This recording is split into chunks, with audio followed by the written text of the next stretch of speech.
Hi everyone. Let's plot multiple lines in Microsoft Excel. We have two different ways. First method, just select all the data, then from insert, charts, select the style. Directly it plots the multiple lines for you. In the second way, select the cell here, then from insert, plot. Which one you want, it depends on you. I select this one. Then select this chart area, right click, select data, then add data.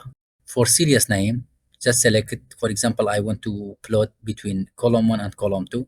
For serious name, I selected this name. For X value, I selected this as X value. For Y value, just remain equal sign, then select it second column. Okay, that is the first plot. For second plot, just add.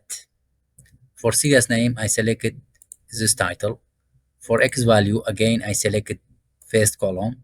For Y value, just delete this one and select the third column. Okay, good. Now from this plus sign, you can add access title here, or also you can add chart title and legends also. That is a way to plot multiple graphs in one Excel chart in Microsoft Excel. If you have more columns here, you can add to the graph in the same way. Don't forget to like the video and subscribe our channel. Have a nice day.